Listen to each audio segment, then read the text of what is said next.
बंदी छोड़ सतगुरु रामपाल जी परमेश्वर जी की जय हो। परमपिता परमात्मा सारी सृष्टि के रचनहार कुल मालिक असंख्य ब्रह्मांडों के स्वामी जगत गुरु तीनों लोकों में प्रवेश करके सबका धारण पोषण करने वाले राजाधिराज आत्माधार नाथों के नाथ देवों के देव महादेव सर्वेश्वर महेश्वर मृत्युंजय अजरो अमर आदि अनादि सनातनी प्रभु जगत पिता जगदीश्वर श्री श्री 1008 की उपाधि के वास्तविक अधिकारी अकाल मूर्त शब्द स्वरूपी राम वासुदेव सर्वगतम ब्रह्म परम पूज्य प्रथम पूज्य परम संत परम पुरुष परम धनी परम दयालु सत्य कबीर हक्का कबीर अल्लाहु कबीर अल्लाहु अकबर बाखबर अल्लाह ताला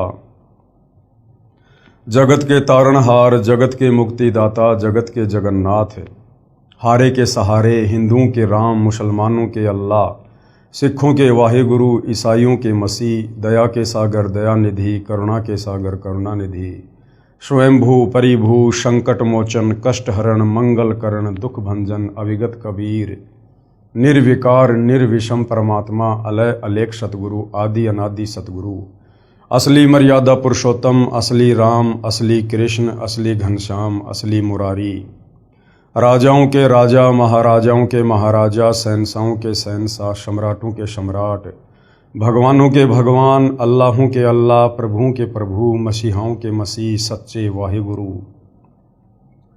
बाबाओं के बाबा पीरों के पीर सेठों के सेठ जगत सेठ सावड़सा सेठ सर्वगुण संपन्न अनंत कोटि कलाओं के स्वामी अनंत कोटि ब्रह्मांडों के नायक योगियों में महायोगी ध्यानियों में महाध्यानी सिद्धों में परम सिद्ध ज्ञानियों में तत्व ज्ञानी ब्रह्म ज्ञानी महाज्ञानी परम ज्ञानी सर्वश्रेष्ठ ज्ञानी विज्ञानी युवा कबीर समर्थ कबीर असमवात अमित ओजा सच्चे रहनुमा करीम अल्लाह सुभान अल्लाह दुनिया के अंतिम पैगंबर 8 सितंबर 1951 से गांव धनाना जिला सोनीपत हरियाणा भारतवर्ष की पावन भूमि पे प्रकट रियल कल्कि भगवान श्री नारायण साकार हरि श्री बाबा साहेब नूर अनंत परमात्मा सच्चे दरवेश सच्चे बाखबर संत श्रोमणी सतगुरु रामपाल जी परमेश्वर जी के चरण कमल में आप और हम सभी भाई बहनों का अनंत कोटि दंडवत प्रणाम। सत्साई भाई और बहनों, बहुत बड़ी दया बहुत बड़ी मेहर पूज्य गुरुदेव भगवान की परमेश्वर रामपाल जी की, जिनके शुभ आशीर्वाद से विशेष आशीर्वाद से उनके सत्संगों का संग्रह पवित्र पुस्तक ज्ञान गंगा के ऊपर वीडियो बनाने की श्रृंखला जारी है। इसी श्रृंखला में आज हमारा ये 34वें नंबर का वीडियो है। इस पवित्र पुस्तक ज्ञान गंगा के ऊपर बन रहे प्रत्येक वीडियो से हमें भक्ति और भगवान को लेकर अध्यात्म को लेकर शास्त्र अनुकूल साधना को लेकर धार्मिक अनुष्ठानों को लेकर हमें यथार्थ जानकारी प्राप्त हो रही है। जो जानकारी सतयुग त्रेता द्वापर और कलयुग के प्रथम चरण में हमारे शास्त्र ज्ञानहीन तत्व ज्ञानहीन धर्म गुरु आचार्य शंकराचार्य हमें नहीं दे पाए, जो समस्त जानकारी हमारे ही पवित्र शास्त्रों में वर्णित थी। क्योंकि स्वयं कबीर परमेश्वर जी के अलावा अपने द्वारा रची गई सृष्टि को और इन धर्म शास्त्रों की यथार्थ जानकारी को और कोई नहीं दे सकता है। और यही कारण है भाई और बहनों, सदियों से परमात्मा चाहने वाली आत्माएं यथार्थ भक्ति विधि परमात्मा प्राप्ति के मार्ग से दूर रहे, अनभिज्ञ रहे। अब पूरे विश्व के मानव समाज पर बहुत बड़ी मेहर हुई है, दया हुई है। स्वयं कबीर परमेश्वर जी सतलोक से चलकर गति करके 8 सितंबर 1951 को पुनः अपने विधान अनुसार अतिथि रूप में इस धरती पर सतगुरु रामपाल जी के नाम से प्रकट हुए हैं और सन 1994 से अपने यथार्थ 13वें कबीर पंथ की शुरुआत करके हमें ये अनमोल ज्ञान दे रहे हैं। और इसी तत्व ज्ञान से हमारी आत्मा का कल्याण होगा, अन्य ज्ञान से नहीं। यदि काल के 21 ब्रह्मांडों से जन्म मरण के कष्ट से 184 योनियों की पीड़ा से तपतशिला के कष्ट से यदि हम बच सकते हैं तो सिर्फ और सिर्फ सतगुरु रामपाल जी के द्वारा दिए गए तत्व ज्ञान से, उनकी शरण में आकर आजीवन मर्यादा में रहकर भक्ति यदि हम करते रहे तो इसी मनुष्य जन्म में हमारी आत्मा का कल्याण निश्चित है। तो भाई और बहनों, ये पवित्र पुस्तक ज्ञान गंगा ये सर्व पवित्र धर्मों के पवित्र धर्मशास्त्रों के ज्ञान से प्रमाणित है। सुई की नोक रखने जितनी जगह इस पुस्तक के अमृत ज्ञान में कमी निकालने में कोई भी धर्मगुरु सक्षम नहीं है। तो भाई और बहनों, आप और हमने सर्वप्रथम अध्यात्म को समझने के लिए सृष्टि रचना को समझना होगा। उसके लिए सतगुरु रामपाल जी ने अपने सत्संगों में बार बार हमें सृष्टि रचना समझाई है और सर्व धर्मशास्त्रों से प्रमाणित भी करके दिखाई है। आज उसी पर हमारा टॉपिक चल रहा है, क्योंकि जब तक हमें ये पता नहीं चलेगा कि वास्तव में सर्वशक्तिमान आत्मा का उद्धार करने वाला एक पूर्ण परमात्मा कौन है, किस पूर्ण परमेश्वर की पूजा करने के लिए पवित्र चारों वेद और पवित्र गीता जी कह रही है। सिखों का वाहिगुरु, ईसाइयों की बाइबल और मुसलमानों की तौरात, जबूर, इंजिल और कुरान शरीफ कह रही है। तो जब तक हम उस एक पूर्ण परमात्मा की शरण में नहीं आएंगे, एकमात्र उन्हीं की पूजा और भक्ति नहीं करेंगे, तब तक भाई और बहनों हमारी आत्मा का कल्याण संभव नहीं है। तो इस पवित्र पुस्तक में बार बार समझाया जा रहा है कि हम जिनको सर्वश्रेष्ठ परमात्मा मानकर, अजरो अमर मानकर, अविनाशी मानकर, जिन ब्रह्मा विष्णु महेश की जो एक एक गुण से युक्त हैं, रजोगुण ब्रह्मा जी, सतोगुण विष्णु जी, तमोगुण शंकर जी, हम इन्हीं की आदि अधूरी साधना पर केंद्रित हो गए, हमारे नादान तत्व ज्ञानहीन धर्म गुरुओं के कहने पर, और हमेशा जन्म और मरण में ही रहे। तो जब तक हमें यह पता नहीं चलेगा कि इन देवी देवताओं से ऊपर, ब्रह्मा विष्णु महेश से ऊपर, काल और दुर्गा से ऊपर कौन है वो पूर्ण परमात्मा जो हमें जन्म और मरण के कष्ट से छुटकारा दिलवा सकते हैं, तब तक भाई और बहनों हम भक्ति मार्ग पर दृढ़ता से कदम आगे नहीं रख सकते। तो आज इस पवित्र पुस्तक ज्ञान गंगा में गीता जी और वेदों के अनुसार क्या ब्रह्मा और विष्णु और महेश की पूजा शास्त्र अनुकूल है? क्या ब्रह्मा विष्णु महेश पूजा के योग्य हैं? क्या ब्रह्मा विष्णु महेश की पूजा से हमारी आत्मा का कल्याण संभव है? क्योंकि भाई और बहनों, हमने बार बार हमने इन चीजों को देखना पड़ेगा, पढ़ना पड़ेगा, समझना पड़ेगा। बच्चा शुरुआत में स्कूल में जाता है, टीचर साल भर तक उसे वही बातें बार बार प्रतिदिन समझाता है। A for apple, B for ball, बार बार पूरी साल भर, तब कहीं जाकर उस बच्चे के दिलो दिमाग में वो बात बैठती है कि हाँ, ए फॉर क्या होता है, बी फॉर क्या होता है। तो इसी प्रकार आध्यात्मिक ज्ञान के मामले में, चाहे देश का राष्ट्रपति हो, चाहे ब्रह्मा विष्णु महेश हो, हम सब नादान बालक हैं और सतगुरु रामपाल जी हमारे परमपिता परमेश्वर हैं, हमारे टीचर हैं, और टीचर ने बच्चे की बुद्धि के अनुसार वो चीज़ें समझानी होती हैं। तो जब तक हमारे दिलो दिमाग में ये चीज़ इन शास्त्रों को देखकर जो यथार्थता है घर नहीं करेगी कि वास्तव में ब्रह्मा विष्णु महेश नासवान हैं, ये जन्म और मरण में हैं, ये सर्वशक्तिमान भगवान नहीं हैं, इनकी पूजा गीता जी मना कर रही है, तब तक भाई और बहनों उस सुप्रीम गॉड तक हमारी सुरती कैसे पहुंचेगी? तो पवित्र पुस्तक ज्ञान गंगा पेज नंबर 275, यथार्थ ज्ञान प्रकाश विषय। रजगुण ब्रह्मा जी यानी श्री ब्रह्मा जी जो दुर्गा के बड़े बेटे हैं, काल के बड़े बेटे हैं, यानी काल और दुर्गा ब्रह्मा विष्णु महेश के माता पिता हैं। तो रजगुण श्री ब्रह्मा जी हैं, यानी ब्रह्मा जी को रजोगुण से युक्त किया हुआ है। सतगुण श्री विष्णु जी हैं, यानी विष्णु जी को सतोगुण से युक्त किया हुआ है, तथा तमगुण शिव जी यानी शंकर जी को तमोगुण से युक्त कर रखा है। इन त्रिदेवों की पूजा व्यर्थ कही है, इन तीनों देवताओं की पूजा गीता जी में मना है, व्यर्थ है। क्या कहा गुरुदेव ने? यही गीता ज्ञान दाता प्रभु कौन? ये काल ब्रह्मा विष्णु महेश का पिता, जो श्री कृष्ण जी में प्रेतवत प्रवेश करके महाभारत युद्ध के दौरान अर्जुन को गीता जी का ज्ञान बता रहा है। यही गीता ज्ञान दाता प्रभु श्रीमद् भगवद गीता अध्याय 7 श्लोक 12 से 15 तक में कह रहा है कि तीनों गुणों, अब 3 गुण कौन है? हम मार्कंडे पुराण से, देवी भागवत से हम क्लियर कर चुके हैं, समझ चुके हैं कि 3 गुण हैं, रजगुण, सतगुण, तमगुण।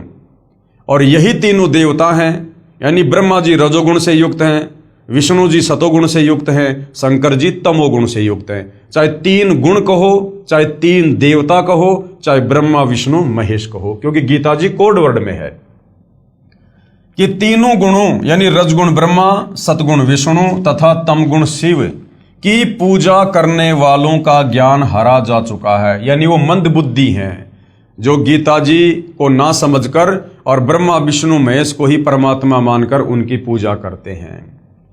ये तो इनसे ऊपर मेरी भक्ति पूजा भी नहीं करते। गीता ज्ञानदाता काल ब्रह्म कह रहा है कि जो लोग ब्रह्मा विष्णु महेश तक की ही साधना तक लगे हुए हैं, इन्हीं को उत्तम मानकर, जिनकी बुद्धि यानी जिनका ज्ञान हरा जा चुका है, समाप्त हो चुका है, ये लोग इस गीता जी को अच्छे से समझकर मुझ काल ब्रह्म की ओम नाम की पूजा भी नहीं करते, मेरी साधना भी नहीं करते।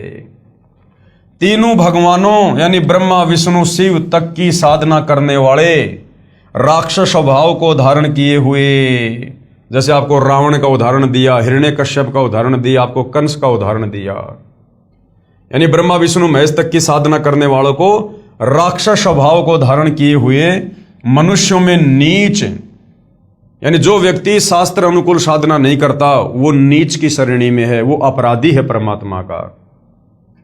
दुष्कर्म करने वाले रावण सीता जी को उठा लाया और भगवान शंकर की पूजा करता था, तो ऐसे दुष्कर्मी लोग हैं, यानी उनको कभी सद्बुद्धि नहीं आ सकती जो तीनों गुणों की भक्ति करते हैं।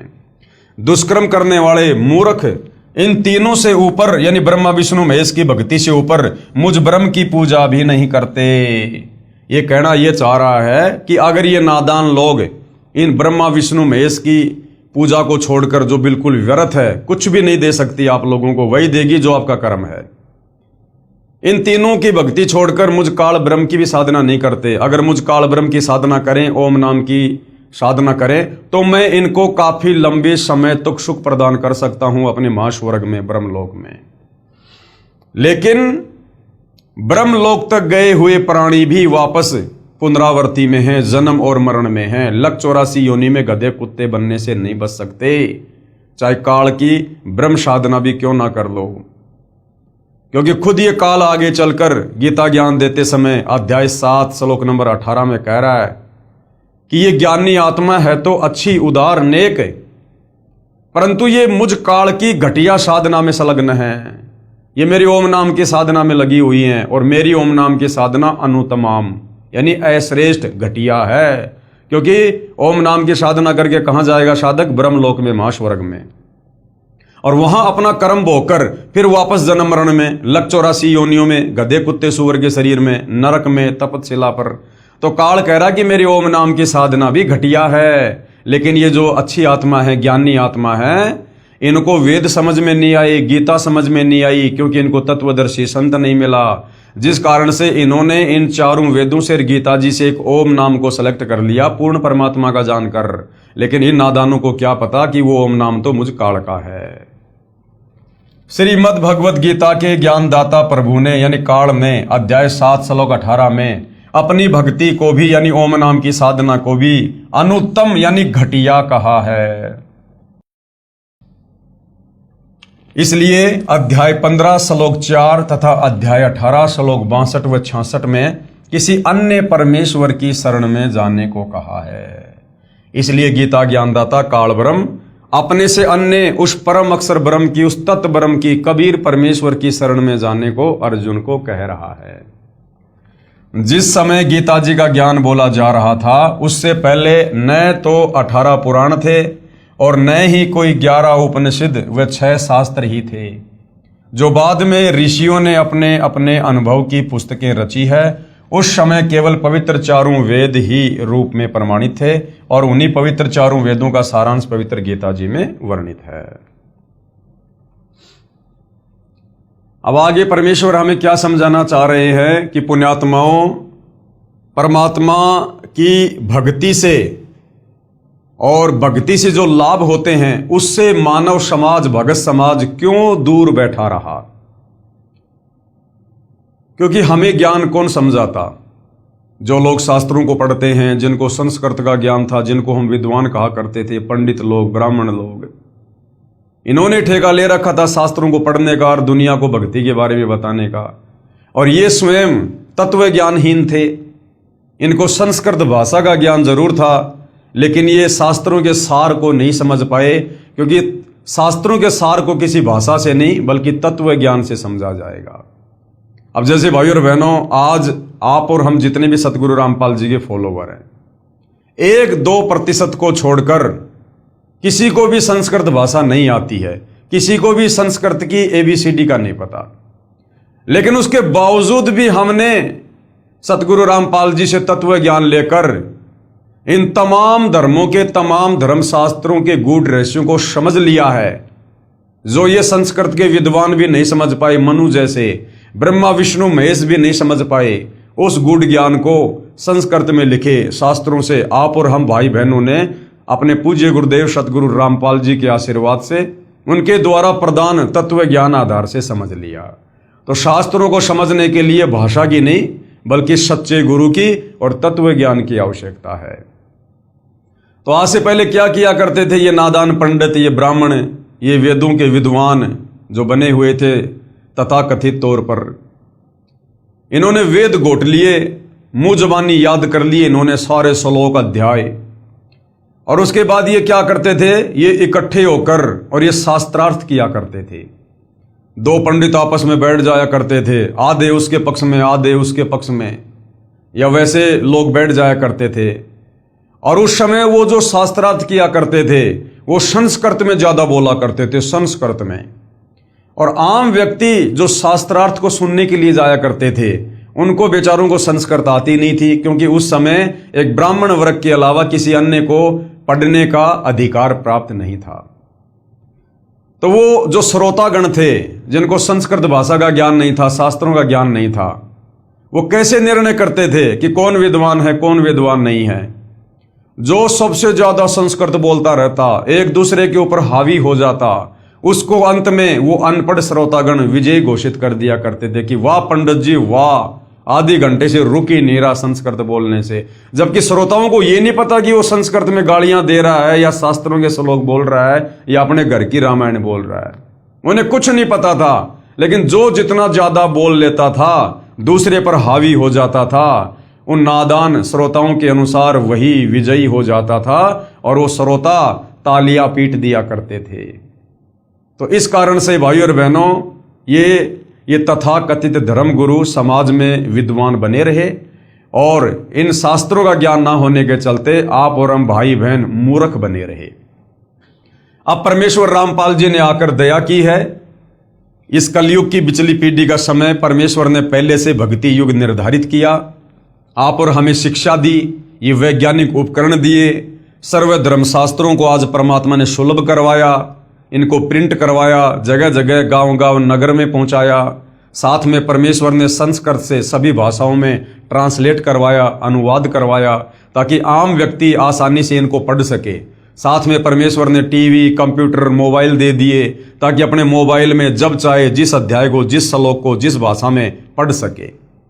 ऐसी सुविधा परमेश्वर ने आप और हमारी आत्मा के कल्याण के लिए सुलभ करवाई, जो असंभव थी। तो क्या कहते हैं गुरुदेव, शास्त्रार्थ ने परमेश्वर के तत्व ज्ञान को उलझाया। इस शास्त्रार्थ ने अर्थात ज्ञान चर्चा ने कब, परमेश्वर सतगुरु रामपाल जी के धरती पर आने से पहले जो ये ज्ञान चर्चा हुआ करती थी इन संस्कृत के विद्वानों की, इस शास्त्रार्थ ने, उस प्रकार की ज्ञान चर्चा ने केवल परमेश्वर के ज्ञान को, इन शास्त्रों के ज्ञान को उलझाया है, सुलझाया नहीं है। शास्त्रार्थ कैसे होता था, यानी ज्ञान चर्चा कैसे हुआ करती थी। 2 विद्वान प्रश्न उत्तर किया करते थे तथा श्रोतागण भी बहुत संख्या में शास्त्रार्थ यानी ज्ञान चर्चा सुनने के लिए विराजमान होते थे। हार जीत का फैसला श्रोताओं के हाथ में होता था, जो अनपढ़ थे, जिन्हें स्वयं ज्ञान नहीं कि ये क्या कह रहे हैं। जिसने ज्यादा संस्कृत लगातार उच्चारण की तो श्रोतागण ताली बजाकर विजयी होने का प्रमाण देते थे। इस तरह विद्वानों की हार जीत का फैसला अविद्वानों के हाथों में था। इसका प्रमाण गुरुदेव भगवान ने दिया है। पुस्तक है श्री मद दयानंद प्रकाश, लेखक श्री सत्यानंद जी महाराज, प्रकाशक है सार्वदेशिक आर्य प्रतिनिधि सभा 3/5 महर्षि दयानंद भवन, रामलीला मैदान, नई दिल्ली 2। गंगा कांड 8वां सर्ग, पेज नंबर 89 पर से ज्यों का त्यों। लेख 3 दिन तक प्रति साय यानी रोजाना शाम को कृष्णानंद जी और स्वामी कौन, दयानंद जी का शास्त्रार्थ होता रहा। एक दिन शास्त्रार्थ के समय किसी ने कृष्णानंद जी से साकारवाद का अवलंबन किया और इसी पर शास्त्रार्थ चलाया। स्वामी जी का यानी दयानंद जी का तो ये मन चाहता विषय था। उन्होंने धारा प्रवाह संस्कृत बोलते हुए निराकार सिद्धांत पर वेदों और उपनिषदों के प्रमाणों की एक लड़ी पिरो दी और कृष्णानंद जी को उनका अर्थ मानने के लिए बाधित किया। कृष्णानंद कोई प्रमाण ना दे सका, केवल गीता का ये श्लोक यदा यदा ही धर्मस्य ग्लानि भवति भारत लोगों की ओर मुंह करके पढ़ने लगा। कृष्णानंद जी कहने लगा, रे भैया गीता जी कह रही है कि भगवान साकार है, यदा यदा ही धर्मस्य ग्लानि भवति भारत, यानी जब जब धरती पर अधर्म का बोलबाला होता है, धर्म की हानि होती है, पाप बढ़ता है, तो मैं अपने अंश अवतार सर्जन करता हूं। तो अंश अवतार आएगा तो वो शरीर में आएगा, साकार होगा। तो कृष्णानंद जी तो सही कह रहे थे कि भाई भगवान साकार है, निराकार नहीं है, लेकिन दयानंद जी ने दोहरा प्रवाह संस्कृत बोलकर और भगवान को जबरदस्ती निराकार साबित कर दिया। स्वामी जी ने गरज कर कहा कि आप वाद मेरे साथ करते हैं, इसलिए मुझे ही अभिमुख कीजिए। यानी कृष्णानंद तू मेरे साथ में ज्ञान चर्चा कर रहा है तो मेरी तरफ मुंह करके बात कर, लोगों को गीता लेके क्या समझा रहा है उस तरफ मुंह करके। परंतु उसके तो विचार ही उखड़ गए थे, वह चौकड़ी ही भूल चुका था। अब बेचारा कृष्णानंद क्या करे, जनता ने ताली पीट दी दयानंद जी के लिए, धारा प्रवाह संस्कृत बोल रहा था, सत्य होते हुए बेचारा क्या करे, चुप हो गया। मुख में झाग आ गए, गले में घिग्गी बंध गई, चेहरा फीका पड़ गया, किसी प्रकार लाज रह जाए। इससे उसने तर्क शास्त्र की शरण लेकर स्वामी जी को कहा कि अच्छा लक्षण का लक्षण बताइए। स्वामी जी ने उत्तर दिया कि जैसे कारण का कारण नहीं वैसे ही लक्षण का लक्षण भी नहीं। अब इनको तो उआबाई बकने में दयानंद जी को महारत हासिल था, महारत सिकलीव सुनाने में, इसलिए उन्होंने श्री कृष्णानंद जी को चुप कर दिया। लोगों ने अपनी हंसी से कृष्णानंद जी की हार प्रकाशित कर दी और वह घबराकर वहां से चलता बना। अब बताओ, गीता जी के अनुसार बेचारा बात कर रहा था कृष्णानंद और उआबाई दयानंद जी बक रहे थे, लेकिन सामने जो जनता बैठी थी अनपढ़, बस दयानंद जी की धारा प्रवाह संस्कृत के सामने और उस गीता जी के अनुसार बात करने वाले कृष्णानंद जी को पराजित घोषित कर दिया। उपरोक्त लेख में स्पष्ट है कि विद्वानों की हार जीत का निर्णय अविद्वान करते थे। स्वामी दयानंद जी ने, हालांकि ये हमारे लिए स्वामी नहीं है, लेकिन लेख के अनुसार दास बोल रहा है, हमारे स्वामी वर्तमान में सतगुरु रामपाल जी हैं, क्योंकि हम पतिव्रता पद पर हैं। श्री दयानंद जी ने लगातार संस्कृत बोल दी, श्रोताओं ने हंसी कर दी तथा महर्षि दयानंद जी को विजेता घोषित कर दिया। हालांकि हम दयानंद जी के नाम से पहले महर्षि शब्द भी नहीं लगा सकते अब, क्योंकि अब हमें तत्व ज्ञान से पता चल गया, गुरुदेव ने बता दिया कि वास्तव में महर्षि कौन होता है। यानी भगतों में सर्वश्रेष्ठ भगत उसको महर्षि कहते हैं। पहले भगत को ऋषि कहा करते थे, ऋषि यानी भगत, और उन ऋषियों में जो सबसे अच्छा होता था, ज्ञानी होता था, नियम और मर्यादा में होता था, उसको महर्षि कहा करते थे। तो वर्तमान में भाई और बहनों, यदि कोई धरती पर महर्षि है या पहले भी कोई महर्षि था तो कबीर परमात्मा जी थे। आज वर्तमान में वे कबीर परमात्मा सतगुरु रामपाल जी के नाम से धरती पर प्रकट हैं। तो भक्तों में सर्वश्रेष्ठ भगत की भूमिका भी 17 फरवरी 1988 से सन 1994 तक आदरणीय रामदेवानंद जी को मुंह बोला गुरु बनाकर सतगुरु रामपाल जी ने ही निभाई है। परंतु दयानंद जी के नाम से पहले महर्षि शब्द अज्ञानी लोगों ने पका दिया। महर्षि दयानंद जी को विजेता घोषित कर दिया तथा परमात्मा निराकार मान लिया, जबकि यजुर्वेद अध्याय 1 मंत्र 15 तथा यजुर्वेद अध्याय 5 मंत्र 1 में साफ है कि परमात्मा सहशरीर है तथा साकार है। अग्ने तनुर असि विष्णवे तवा सोमस्य तनुर असि। श्री दयानंद जी संस्कृत भाषा में प्रवचन करते थे। इसका प्रमाण है सत्यार्थ प्रकाश की भूमिका पेज नंबर 8 पर। श्री दयानंद जी ने कहा है कि पहली बार सत्यार्थ प्रकाश छपा था, उस समय मुझे हिंदी अच्छी तरह नहीं आती थी, क्योंकि बचपन से ही सन 1882 संवत 1939 तक संस्कृत में भाषण करता रहा। इससे सिद्ध हुआ कि श्री दयानंद जी संस्कृत भाषा में शास्त्रार्थ करते थे। संवत 1939 यानी 1882 में सत्यार्थ प्रकाश को दोबारा छपवाने के 1 वर्ष बाद सन 1883 में श्री दयानंद जी का निधन हो गया। स्पष्ट हुआ कि निधन के 1 वर्ष पूर्व ही श्री दयानंद जी ने हिंदी भाषा को जाना। इससे पहले संस्कृत में प्रवचन यानी व्याख्यान करते थे। अब देखो भाई और बहनों, जैसे वर्तमान में जो लोग बहुत अच्छी इंग्लिश बोलते हैं, फटाफट अंग्रेजी बोलते हैं, उनको लोग क्या समझते हैं कि ये तो विद्वान है, बहुत तगड़ा शिक्षित आदमी है। ऐसे ही भाई और बहनों, पहले के समय में जो संस्कृत ज्यादा बोलता था उसको विद्वान माना जाता था। अब वो ना तो वो संस्कृत भाषा जानने वाला विद्वान था और ना आज वर्तमान में अंग्रेजी भाषा को जानने वाला विद्वान है। हाँ, यदि संस्कृत के साथ साथ उसको तत्व ज्ञान है, वो तत्वदर्शी संत की शरण में है, तो वो भगत होकर भी विद्वान है। और वर्तमान में जिसको अंग्रेजी बहुत अच्छी आती है और यदि वो तत्वदर्शी सतगुरु रामपाल जी की शरण में नहीं है, उसको तत्व ज्ञान नहीं है, शास्त्रों का यथार्थ ज्ञान नहीं है, तो वो कोई विद्वान नहीं है, वो केवल एक भाषा विशेष का जानकार है, इससे ज्यादा कुछ भी नहीं है। श्रोतागण संस्कृत से अपरिचित होते थे और वे ही विद्वानों की हार जीत का फैसला किया करते थे। अब ये दासों का भी दास यानी स्वयं को सतगुरु रामपाल जी का अधीन भाव में दर्शाते हुए आप और हमें शिक्षा देते हुए कह रहे हैं कि अब ये दासों का भी दास रामपाल दास चाहता है कि सभी पवित्र धर्मों की परमात्मा चाहने वाली पुण्यात्माएं तत्व ज्ञान से परिचित हो जाएं, तब स्वयं लाल व लालड़ी की परख यानी पहचान कर लिया करेंगे।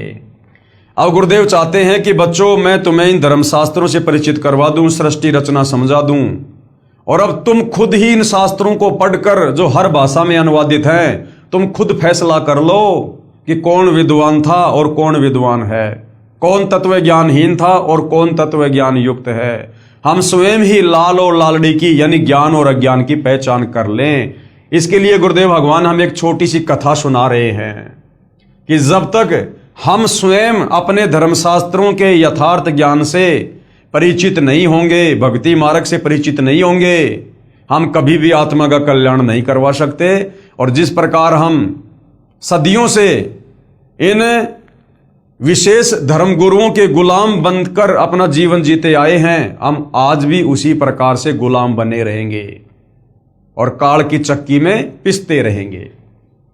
तो गुरुदेव छोटी सी कथा सुना रहे हैं।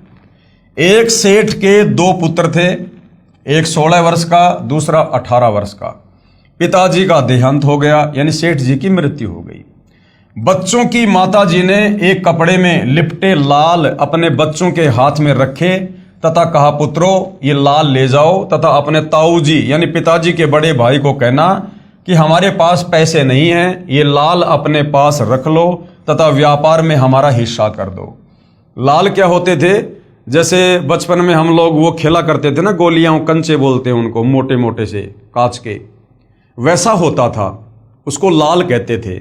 और उसकी कीमत कई लाखों में जो है वो करोड़ों में हुआ करती थी। तो जिस सेठ की मृत्यु हो गई थी, जिसके 2 बच्चे थे, उन बच्चों की माताजी ने कहा कि बच्चों ये लाल रखे मेरे पास में तुम्हारे पिताजी के समय के, और तुम ये अपने ताऊ जी के पास ले जाओ और ताऊ जी से कहो कि ताऊ जी हमारे पिताजी की मृत्यु हो चुकी है और हमारे पास कोई काम धंधा नहीं है और ये लाल हमारे पिताजी के समय के रखे हुए हैं, आप इनको ले लो और हमें भी अपने बिजनेस में पार्टनरशिप दे दो। हम अकेले बालक व्यापार नहीं कर सकते। दोनों बच्चे माताजी के दिए हुए लालों को लेकर अपने ताऊ जी के पास गए तथा जो माताजी ने कहा था वो प्रार्थना की। उस सेठ यानी ताऊ जी ने लालों को देखा तथा बच्चों की प्रार्थना स्वीकार करके कहा, पुत्र इन लालों को अपनी माताजी को दे आओ, यानी लाल वापस दे आओ अपनी माताजी को और कह देना संभाल कर रख लेगी, और आप मेरे साथ दूसरे शहर में चलो मुझे बहुत उधार माल मिल जाता है, यानी मेरी गुडविल बहुत अच्छी है, वापिस आकर इन लालों को प्रयोग कर लेंगे। दोनों बालक ताऊ जी के साथ दूसरे शहर में गए। एक दिन ताऊ जी ने एक लाल बच्चों को दिया तथा कहा, पुत्रो ये लाल है, इसे उस सेठ को देकर आना जिससे कल 50,000 का माल उधार लिया था, तथा कहना कि ये लाल रख लो, हम वापस आकर आपका ऋण चुका देंगे तथा अपना लाल वापस ले लेंगे। दोनों बच्चों ने सेठ को उपरोक्त विवरण कहा। तब सेठ ने एक जोरी बुलाया। जोरी क्या होता था? जो लाल को देखता था, उसकी परख करता था कि ये नकली है या असली है। तो सेठ ने एक जोरी बुलाया। जोहरी ने लाल को परख कर बताया कि ये लाल नहीं है, ये तो लालड़ी है। क्या है? लालड़ी, यानी ये तो नकली है, ये तो 2 रुपए का भी नहीं है, जो 100 रुपए की भी नहीं है। लाल की कीमत तो 9 लाख रुपए होती है। सेठ ने भली बुरी कहते हुए उस लालड़ी को गली में दे मारा, यानी फेंक दिया उन बच्चों के सामने गली में। बच्चे उस लालड़ी को उठाकर अपने ताऊ जी यानी अंकल जी के पास ले आए। अब बच्चों ने उस लाल को अच्छे से देखा कि ताऊ जी तो कह रहे थे कि लाल है, सेठ कह रहा कि लालड़ी है। तो उसको गली से उठाकर और अच्छे से देखा उसको कि भाई लालड़ी क्यों है। तो उनको पहचान सी हो गई उनको कि हाँ ये लालड़ी है, लालड़ी में ये लक्षण है, और उठा के अपने ताऊ जी के पास ले आए। आंखों में आंसू भरे हुए सर्व वृतांत सुनाया कि एक व्यक्ति ने बताया कि ये लाल नहीं, ये तो लालड़ी है। ताऊ जी यानी अंकल जी ने कहा, पुत्र वह जोरी था और वह सही कह रहा था, ये तो वास्तव में लालड़ी है, इसकी कीमत तो 100 रुपए भी नहीं है। पुत्रो मेरे से धोखा हुआ है। अब ताऊ जी ने जानबूझकर लाल की जगह लालड़ी दे दी उन बच्चों को। ताऊ जी ने उस लालड़ी को लाल बताकर उन बच्चों को कहा था कि जाओ सेठ जी को दे आओ। ताऊ जी को तो पता था पहले भी कि लाल नहीं है, लालड़ी है, लेकिन वो ताऊ उन बच्चों को परख करवाना चाहता था, उनको उस बिजनेस में मास्टर बनाना चाहता था कि ये बच्चे कहीं आगे चलकर लेन देन में लाल और लालड़ी की पहचान में धोखा ना खा जाएं। फिर ताऊ ने दोबारा उनको लाल दिया और क्या कहा कि लाल तो ये है, गलती से मैंने ही आपको लालड़ी दे दी, अब जाओ तथा सेठ से कहना मेरा ताऊ जी धोखेबाज नहीं है, लाल के धोखे में लालड़ी दे दी। अब दोनों भाई फिर गए उसी व्यापारी के पास और अच्छे से लाल को देखते हुए गए। पहले तो वो लालड़ी को देखते हुए आए थे, अब दोबारा जा रहे हैं तो लाल को देखते हुए जा रहे हैं। तो उनको पता चल गया कि लालड़ी कैसी होती है और लाल कैसा होता है। दोनों भाई फिर गए उसी व्यापारी के पास तथा कहा कि मेरे ताऊ जी ऐसे धोखेबाज व्यक्ति नहीं है सेठ जी, गलती से लाल की स्थान पर लालड़ी दे दी, ये लो लाल। जोरी ने बताया कि वास्तव में ये लाल है और वो लालड़ी थी। और फिर जोरी आया और जोरी ने अब की बार क्या बताया कि सेठ जी ये पक्का लाल है, वो पहले वाली लालड़ी थी लेकिन ये लाल है। सामान लेकर वापस अपने शहर लौट आए। तब ताऊ यानी अंकल जी ने कहा कि पुत्रो अपनी माता जी से लाल ले आओ, उधार ज्यादा हो गई। अब ताऊ ने पहले ही उन बच्चों को लाल और लालड़ी की पहचान से परिचित करवा दिया कि लाल क्या होता है और लालड़ी क्या होती है। अब वो ताऊ क्या कह रहा है कि बच्चों अब वो लाल ले आओ जो तुम पहले लेके आए थे अपनी माता जी से और मैंने वापस भिजवा दिए थे। मार्केट में उधार बहुत हो गई है, अब अपनी माता जी से वो लाल ले आओ, उधार ज्यादा हो गई। दोनों बच्चों ने अपनी माता जी से लाल लेकर कपड़े में से निकाल कर देखा तो वे लालड़ी थी। अब बच्चे अपनी माता जी के पास गए, लाल और लालड़ी की उनको पहचान हो ही चुकी थी, और कहा कि माँ मार्केट में उधार बहुत हो गई है, ताऊ जी ने लाल मंगवाए हैं, लाल दे दे। तो माँ ने कहा ले बेटा मैंने तो तब से रखे हुए हैं, माँ ने निकाल के दे दिए। अब बच्चों ने देखा कि हम चेक तो कर लें कि ये लाल है या लालड़ी है, क्योंकि उनको पहचान हो गई थी, ताऊ ने पहचान करवा दी थी। तो बच्चों ने पोटली खोली तो देखा वो लाल नहीं थे, वो तो सारी की सारी लालड़ी थी, लाल एक भी नहीं था। ताऊ जी ने बच्चों को लाल तथा लालड़ी की पहचान करवा दी थी। दोनों पुत्रों ने अपनी माताजी से कहा कि माताजी ये तो लालड़ी हैं, लाल नहीं हैं। दोनों बच्चे वापस ताऊ जी के पास आए तथा कहा कि मेरी माँ बहुत भोली है, उसे लाल और लालड़ी का ज्ञान नहीं है, वे लाल नहीं है लालड़ी है। सेठ ने कहा, पुत्रो ये उस दिन भी लालड़ी थी। अब ताऊ जी ने क्या कहा सेठ ने कि बच्चों ये उस दिन भी लालड़ी थी जब तुम पहली बार मेरे पास लेके आए थे, लेकिन बच्चों उस समय तुम्हें लाल और लालड़ी का ज्ञान नहीं था। और यदि मैं उस दिन ये कह देता कि बच्चों ये लाल नहीं ये तो लालड़ी हैं, तो तुम्हारे मन में दोष आता, तुम्हारी माँ के मन में दोष आता कि हमारे पिताजी मर गए, इसलिए अब ताऊ जी हमें अपने बिजनेस में हिस्सेदार नहीं बनाना चाहते। तुम्हारे मन में दोष आ जाता। अब बच्चों मैंने तुम्हें लाल और लालड़ी की पहचान करवा दी है, अब तुम खुद निर्णय कर सकते हो। इसी प्रकार भाई और बहनों, सतगुरु रामपाल जी यदि आप और हमें अपने मुख कमल से इन धर्म शास्त्रों के विषय में, इन धर्म गुरुओं के अज्ञान के विषय में, ब्रह्मा विष्णु महेश की जन्म मृत्यु के विषय में यदि हमें अपने मुंह जबानी कुछ बोलते, तो आप और हम नादान जो शास्त्रों की पहचान से परिचित नहीं थे, इन देवी देवताओं की समर्थता से परिचित नहीं थे, इन धर्म शास्त्रों से परिचित नहीं थे, आप और हम पूज्य गुरुदेव भगवान की बातों को कभी भी स्वीकार नहीं करते और मन में ना जाने तरह तरह के दोष पैदा कर लेते कि ऐसे ऐसे बड़े बड़े संस्कृत के विद्वान जिन्होंने इन शास्त्रों को दिन रात पढ़ा है, लोगों को बताया है, क्या वो मूर्ख हैं? सतगुरु रामपाल जी जिन्होंने कभी संस्कृत नहीं पढ़ी हैं, जिनके खानदान में कभी कोई सत्संगी नहीं था, कोई संस्कृत का ज्ञाता नहीं था, और ये अपने आप को कह रहे हैं कि मैं ही हूं इन सभी धर्मशास्त्रों का ज्ञाता, तो हमारे मन में ना जाने क्या क्या दोष प्रकट हो जाते और हम भगवान की भक्ति से वंचित हो जाते। इसलिए सतगुरु रामपाल जी ने आप और हमें पहले इन्हीं धर्मशास्त्रों को दिखा दिखाकर, इन्हीं धर्म गुरुओं के अनुवादों को दिखा दिखाकर आज आप और हमें लाल और लालड़ी से, विद्वान और अविद्वान से, इन धर्म शास्त्रों में लिखी गूढ़ सच्चाई से परिचित करवा दिया कि तुम्हारे ब्रह्मा विष्णु महेश कहां तक के भगवान है, कितने समर्थ हैं, अविनाशी है या नाशवान हैं, दुर्गा और काल ये कौन हैं, क्यों यहां पर अपना कर्म भोग रहे हैं, क्या इनकी भक्ति शास्त्रों में उत्तम है या अनुत्तम है। आज सारी बातों की जानकारी हमें गुरुदेव भगवान ने करवा दी, लाल और लालड़ी की पहचान करवा दी। अब हमें कोई अध्यात्म के मामले में, भक्ति मार्ग के मामले में, भगवान की पहचान के मामले में धरती पर कोई धोखा नहीं दे सकता। तो ताऊ जी ने क्या कहा? सेठ ने कहा, पुत्रो ये उस दिन भी लालड़ी थी जिस दिन मेरे पास लेकर आए थे। यदि मैं लालड़ी कह देता तो आपकी माता जी कहती कि मेरा पति नहीं रहा, इसलिए अब मेरे लालू को भी लालड़ी बता रहा है। पुत्रो आज मैंने आपको ही लाल तथा लालड़ी की परख यानी पहचान करने योग्य बना दिया, अब आपने स्वयं फैसला कर लिया।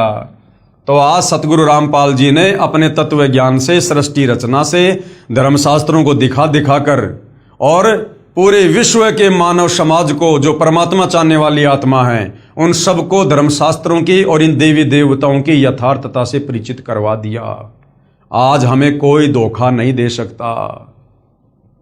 विशेष इसी प्रकार आज ये दास, यानी सतगुरु रामपाल जी स्वयं के लिए कह रहे हैं, इसी प्रकार आज ये दास यही चाहता है कि तत्व ज्ञान को जन जन तक पहुंचाऊं तथा शास्त्रों के प्रमाण देखकर आप स्वयं परख यानी पहचान करने योग्य होकर संत असंत को पहचान सको कि वास्तव में धरती पर पूर्ण संत कौन है, या ये बड़े बड़े संस्कृत बोलने वाले विद्वान गले में ये रुद्राक्ष की माला पहन के, लंबा लंबा चोटा, लंबी लंबी दाढ़ी, मूछ या गेरवा, लाल पीला सफेद कपड़ा पहनकर जो धूणे लगाकर बड़े बड़े आश्रम खोलकर बैठे हैं आचार्य शंकराचार्य मंडलेश्वर, क्या ये संत हैं?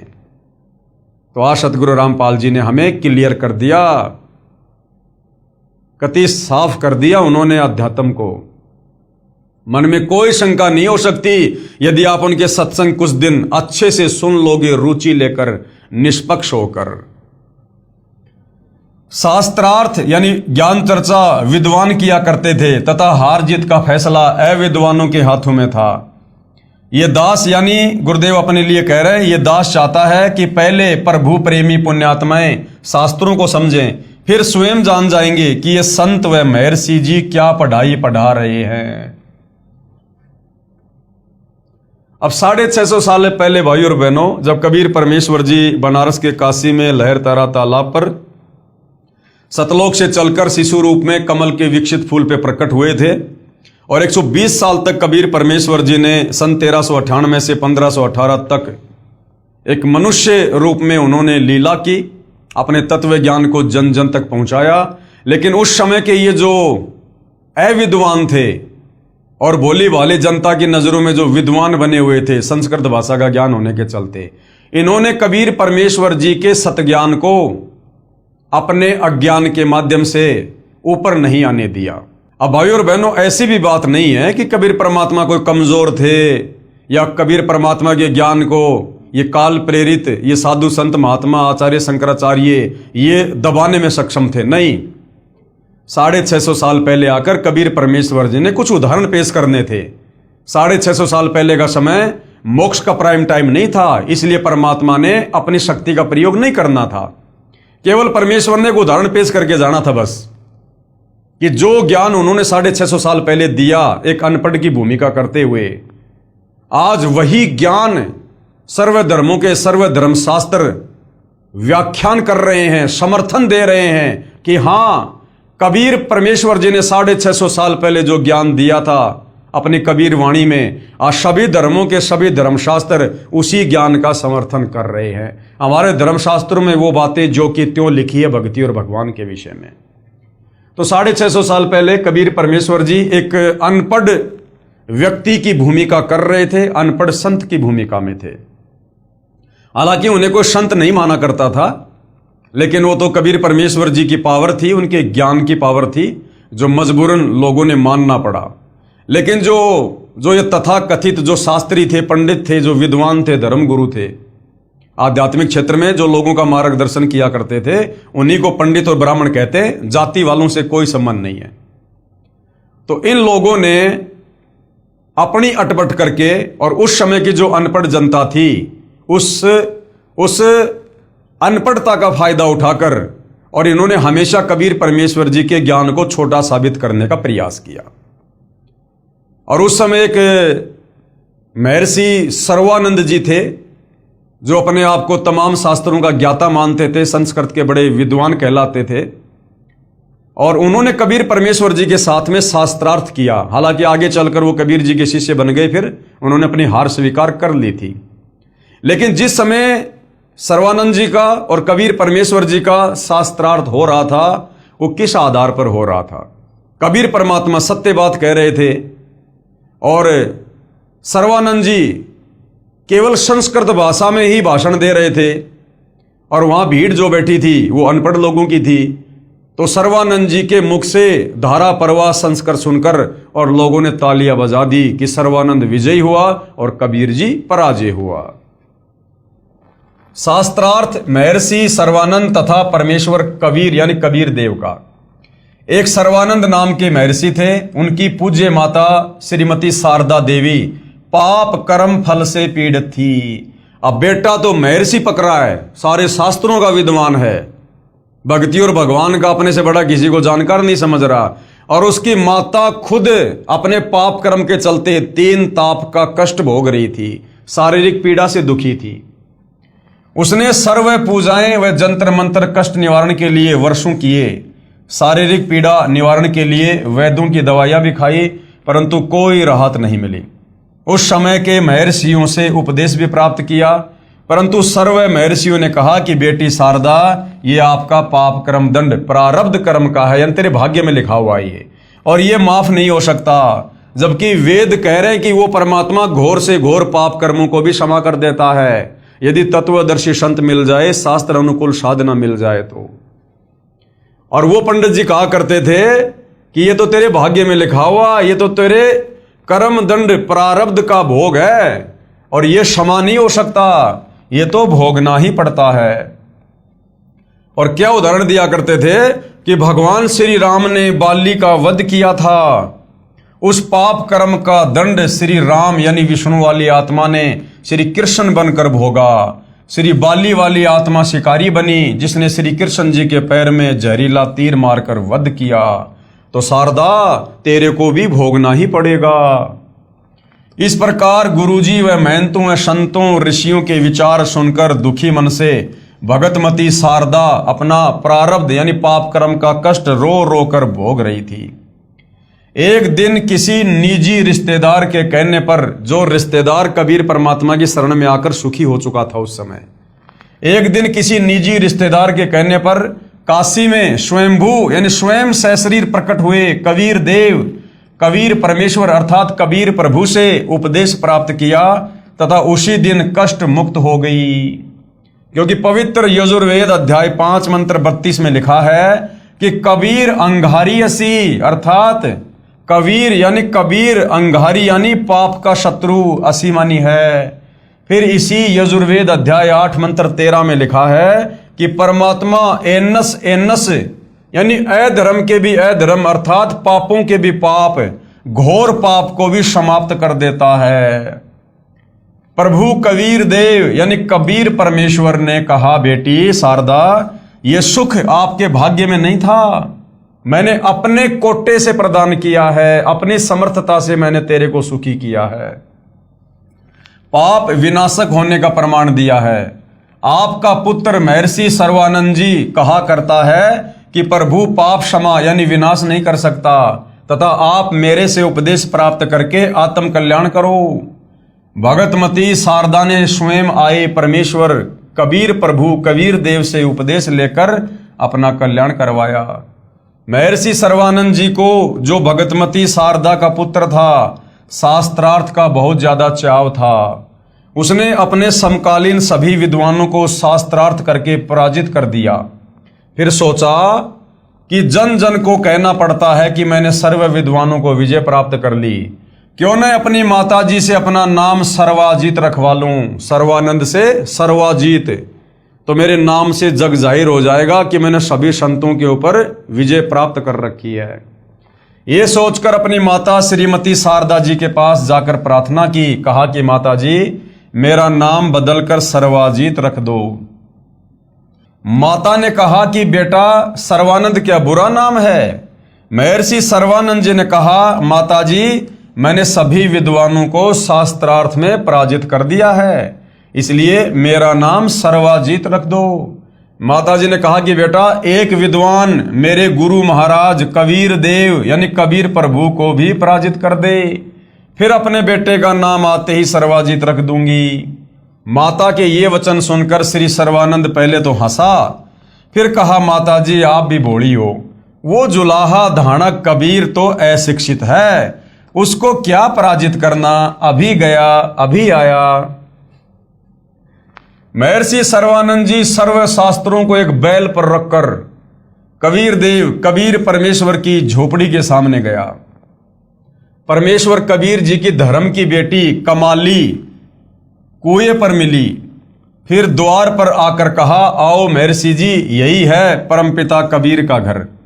श्री सर्वानंद जी ने लड़की कमाली से अपना लोटा पानी से इतना भरवाया कि यदि जरा सा जल और डाले तो बाहर निकल जाए, तथा कहा कि बेटी, ये लोटा धीरे धीरे ले जाकर कबीर को दे दे, तथा जो उत्तर दे वह मुझे बताना। लड़की कमाली द्वारा लाए लोटे में परमेश्वर कबीर यानी कबीर देव जी ने एक कपड़े सीलने वाली बड़ी सुई डाल दी, मोटी सुई। कुछ जल लोटे से बाहर निकलकर पृथ्वी पर गिर गया, तथा कहा, पुत्री, ये लोटा श्री सर्वानंद जी को लौटा दो। लोटा वापस लेकर आई लड़की कमाली से सर्वानंद जी ने पूछा कि क्या उत्तर दिया कबीर ने? कमाली प्रभु द्वारा सुई डालने का वृतांत सुनाया। तब महर्षि सर्वानंद जी ने परम पूज्य कबीर परमेश्वर अर्थात कबीर देव से पूछा कि आपने मेरे प्रश्न का क्या उत्तर दिया? प्रभु कबीर जी ने पूछा कि आपने क्या प्रश्न किया था भाई? श्री सर्वानंद महर्षि जी ने कहा, मैंने सभी विद्वानों को शास्त्रार्थ में पराजित कर दिया है। मैंने अपनी माता जी से प्रार्थना की थी कि मेरा नाम सर्वाजीत रख दो। मेरी माता जी ने आपको पराजित करने के पश्चात मेरा नाम परिवर्तन करने को कहा है। आपके पास लोटे को पूर्ण रूपेण जल से भरकर भेजने का तात्पर्य है कि मैं ज्ञान से ऐसे परिपूर्ण हूं जैसे लोटा जल से, इसमें और जल नहीं समाएगा। अर्थात तेरा ज्ञान मेरे ऊपर कोई काम नहीं करेगा, कोई असर नहीं करेगा कबीर, इसलिए तू मेरे से ज्ञान चर्चा करने की सोच भी मत। इसमें और जल नहीं समाएगा। वह बाहर ही गिरेगा। अर्थात मेरे साथ ज्ञान चर्चा करने से कोई लाभ नहीं होगा, सीधे सीधे अपनी हार स्वीकार कर ले। आपका ज्ञान मेरे अंदर नहीं समाएगा, व्यर्थ ही थूक मत होगे, इसलिए हार लिख दो, इसी में आपका हित है। पूज्य कबीर परमेश्वर कबीर देव ने कहा कि आपके जल से परिपूर्ण लोटे में लोहे की सुई डालने का अभिप्राय है कि मेरा ज्ञान यानी तत्व ज्ञान इतना भारी यानी सत्य है कि जैसे सुई लोटे के जल को बाहर निकालती हुई नीचे जाकर रुकी, इसी प्रकार मेरा तत्व ज्ञान आपके असत्य ज्ञान यानी लोकवेद को निकालकर आपके हृदय में समा जाएगा।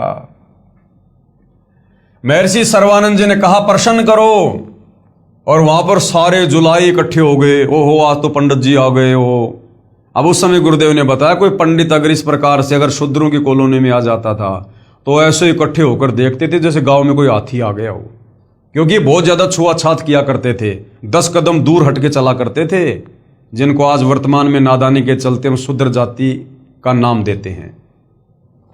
महर्षि सर्वानंद जी ने कहा प्रश्न करो, एक बहुचर्चित विद्वान को जुलाहू धानकों के मोहल्ले कॉलोनी में आया देखकर आसपास के भोले भाले अशिक्षित जुलाहे शास्त्रार्थ सुनने के लिए एकत्रित हो गए। पूज्य कबीर देव जी ने प्रश्न किया। अब परमात्मा तो सबसे वही प्रश्न किया करते थे सीधी भाषा में, ताकि सुनने वालों को भी समझ में आ जाए बात कि कौन ब्रह्मा का पिता है और कौन विष्णु की माँ और शंकर का दादा कौन है, सर्वानंद दे बता। उत्तर महर्षि सर्वानंद जी का। अब उसने तो वो शिकली सुनानी शुरू कर दी, रटी रटाई बात। श्री ब्रह्मा जी रजोगुण हैं तथा श्री विष्णु जी सतगुण युक्त हैं तथा श्री शिव जी तमोगुण युक्त हैं। ये तीनों अजर अमर अर्थात अविनाशी हैं, सर्वेश्वर महेश्वर मृत्युंजय हैं। इनके माता पिता कोई नहीं, आप अज्ञानी हो। अब भाई और बहनों ध्यान देना, क्योंकि तत्व ज्ञान है, हमें अपने गुरुदेव भगवान की लेखनी भी ऑटोमेटिक समझ में आ जाएगी। तो यहां पर पूज्य गुरुदेव भगवान सतगुरु रामपाल जी ने सर्वानंद की ओर से जो उस समय उसने बोला था, जो हमें यहां लिखकर बताया, सर्वानंद ने कहा कि श्री ब्रह्मा जी तो रजोगुण हैं तथा श्री विष्णु जी सतगुण युक्त हैं तथा शिव जी तमोगुण युक्त हैं। तो भाई और बहनों, जहां तक इस तुच्छ दो कोटि के जीव की बुद्धि काम कर रही है अपने गुरुदेव के आशीर्वाद से, तो उस समय सर्वानंद ने ये नहीं कहा कि ब्रह्मा जी रजोगुण हैं, विष्णु जी सतोगुण हैं और शंकर जी तमोगुण हैं। अब ये बातें तो भाई और बहनों बार बार आप और हमारे दिलो दिमाग में डालने के लिए, ताकि हमें ब्रह्मा विष्णु महेश की वास्तविक स्थिति का ज्ञान हो, ताकि हम गीता जी अध्याय 7 श्लोक नंबर 12 से 15 को समझकर और इन देवी देवताओं की असमर्थता से परिचित हो सकें, इन शास्त्रों को समझ सकें कि वास्तव में 3 गुण क्या हैं और ये तीनों देवता एक एक गुण युक्त हैं। अन्यथा विचार करो भाई और बहनों, अगर सर्वानंद को इस बात का ज्ञान होता कि श्री ब्रह्मा जी रजोगुण है, विष्णु जी सतोगुण है और शिव जी जो है वो तमोगुण है, तो क्या गीता अध्याय 7 श्लोक नंबर 12 से 15 जिसमें तीनों गुणों की पूजा करने के लिए मना किया गया है, क्या सर्वानंद को यह बात समझ में नहीं आती? तो पूज्य गुरुदेव भगवान आप और हमें दृढ़ करने के लिए सर्वानंद की ओर से इस प्रकार की बातें यहां पर बता रहे हैं। बाकी आगे की जो बातें वो सर्वानंद ने जो कि त्यों कही, क्योंकि उसने यही सुन रखा था कि यही तीनों अजर अमर अर्थात अविनाशी हैं, सर्वेश्वर महेश्वर और मृत्युंजय हैं, इनके माता पिता कोई नहीं है। ये सारी बातें सर्वानंद ने जो कि त्यों कही। आप अज्ञानी हो, अपने शास्त्रों का ज्ञान नहीं है, ऐसे ही ऊटपटांग प्रश्न किया। सर्व उपस्थित श्रोताओं ने ताली बजाई तथा महर्षि सर्वानंद जी का समर्थन किया।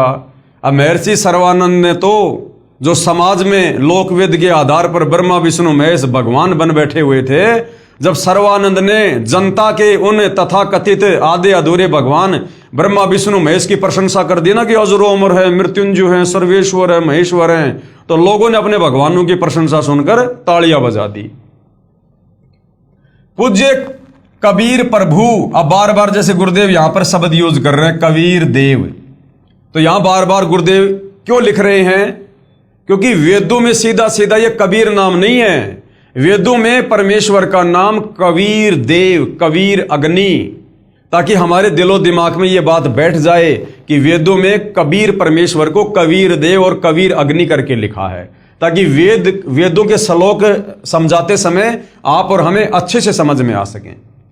पूज्य कबीर प्रभु यानी जिनका वैदिक नाम है कबीर देव जी ने कहा कि महर्षि जी आप श्री मद देवी भागवत पुराण के 3रे स्कंद तथा श्री शिव पुराण का 6ठा तथा 7वां रुद्र संहिता अध्याय प्रभु को साक्षी रखकर गीता जी पर हाथ रखकर पढ़िए तथा अनुवाद सुनाइए।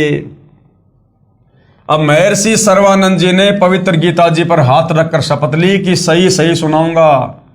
अब महर्षि ने तो सोचा कि जो मैंने बोल दिया बस वही लिखा इन शास्त्रों में, क्योंकि ये लोग उनको पढ़ते कम थे और अपने गुरुओं से सुने सुनाई बातों को आगे ज्यादा प्रचारित किया करते थे। पवित्र पुराणों को प्रभु कबीर यानी कबीर देव जी के कहने पर पश्चात ध्यान पूर्वक पढ़ा। श्री शिव पुराण गीता प्रेस गोरखपुर से प्रकाशित, जिसके अनुवादक हैं श्री हनुमान प्रसाद पोदार, पेज नंबर 100 से 103 पर लिखा है कि सदाशिव अर्थात काल रूपी ब्रह्म तथा प्रकृति यानी दुर्गा के संयोग से यानी पति पत्नी व्यवहार से सतगुण श्री विष्णु जी, रजगुण श्री ब्रह्मा जी तथा तमगुण श्री शिव जी का जन्म हुआ। यही प्रकृति दुर्गा जो अष्टंगी कहलाती है, ये त्रिदेव जननी तीनों देवता ब्रह्मा विष्णु शिव की माता कहलाती है। अब भाई और बहनों, ये बातें भी शास्त्र को पढ़ने के बाद सर्वानंद को उसी समय समझ में आई जब प्रभु ने अपना आशीर्वाद दिया। प्रभु ने कहा कि ध्यान से पढ़, तो परमात्मा ध्यान केंद्रित करवाते हैं, अपना आशीर्वाद देते हैं। नहीं, वो सर्वानंद इन अध्यायों को तो दिन रात पढ़ा करता था। पवित्र श्री मददेवी पुराण गीता प्रेस गोरखपुर से प्रकाशित, अनुवादक श्री हनुमान प्रसाद पोदार तथा चिमनलाल गोस्वामी, 3रे स्कंद में पेज नंबर 114 से 123 तक में स्पष्ट वर्णन है कि भगवान विष्णु जी कह रहे हैं कि यह प्रकृति यानी दुर्गा हम तीनों ब्रह्मा विष्णु महेश की जननी यानी माता है। और मैंने इसे उस समय देखा था जब मैं छोटा सा बच्चा था।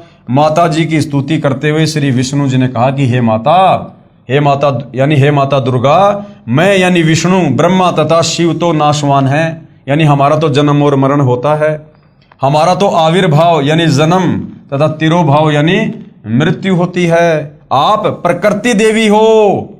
गीता अध्याय 14 श्लोक नंबर 3, 4, 5 में दुर्गा को प्रकृति भी कहा है। भगवान शंकर ने कहा कि हे माता, यदि ब्रह्मा व विष्णु आपसे उत्पन्न हुए हैं तो मैं भी शंकर आप ही से उत्पन्न हुआ, अर्थात आप मेरी भी माता हो। यानी ब्रह्मा विष्णु महेश की मां ये दुर्गा साबित हो गई। महर्षि सर्वानंद जी पहले सुने सुनाए अधूरे शास्त्र विरुद्ध ज्ञान लोकवेद के आधार पर तीनों ब्रह्मा विष्णु तथा शिव को अविनाशी व अजन्मा कहा करता था। पुराणों को पढ़ता भी था, फिर भी अज्ञानी ही था, क्योंकि ब्रह्म यानी काल पवित्र गीता जी में कहता है कि मैं सर्व प्राणियों जो मेरे 21 ब्रह्मांडों में मेरे अधीन हैं उनकी बुद्धि हूं, जब चाहूं ज्ञान प्रदान कर दूं तथा जब चाहूं अज्ञान भर दूं। उस समय पूर्ण परमात्मा के कहने के बाद काल ब्रह्म का दबाव हट गया, यानी परमात्मा जी ने सर्वानंद को सद्बुद्धि दी, तब जाकर सर्वानंद के वो अध्याय, वो बातें, वो सब कुछ समझ में आई कि हाँ, ब्रह्मा विष्णु महेश तो जन्मवान हैं, ये अविनाशी नहीं है, इनकी माँ दुर्गा है, इनका पिता काल ब्रह्म है, ये तो दुर्गा और काल के पति पत्नी वाले संयोग से उत्पन्न हुए हैं, जैसे आप और हमारे को हमारे माता पिता ने उत्पन्न किया।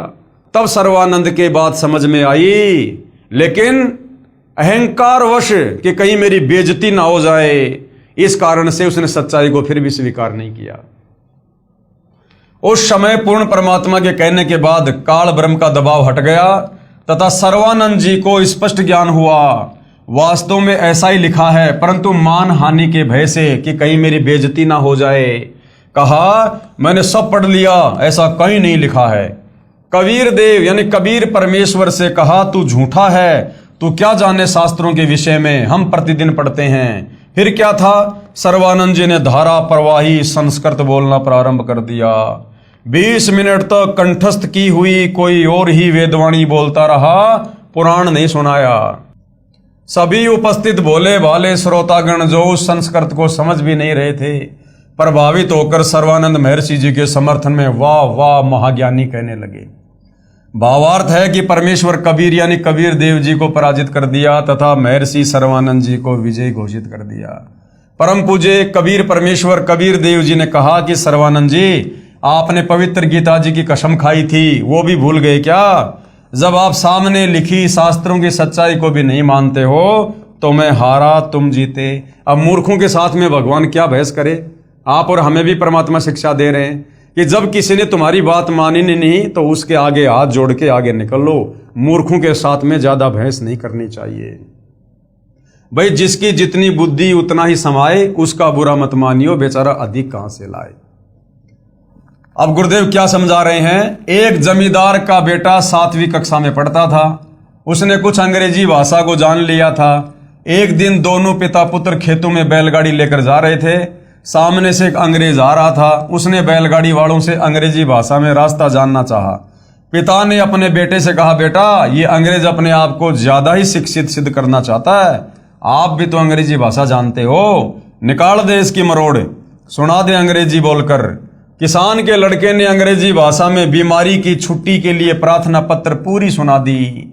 अंग्रेज उस नादान बच्चे की नादानी पर कि पूछ रहा हूं रास्ता और सुना रहा है बीमारी की छुट्टी की प्रार्थना पत्र, अपनी कार लेकर माथे में हाथ मारकर चल पड़ा कि किन मूर्खों से पाला पड़ गया। किसान ने अपने विजेता पुत्र की कमर थपथपाई तथा कहा, वाह पुत्र, मेरा तो जीवन सफल कर दिया। आज तूने अंग्रेज को अंग्रेजी भाषा में पराजित कर दिया। तब पुत्र ने कहा, पिताजी माई बेस्ट फ्रेंड यानी मेरा खास दोस्त वाली जो एप्लीकेशन थी ना वो भी मेरे को याद है। अगर वो सुना देता तो अंग्रेज कार छोड़कर भाग जाता।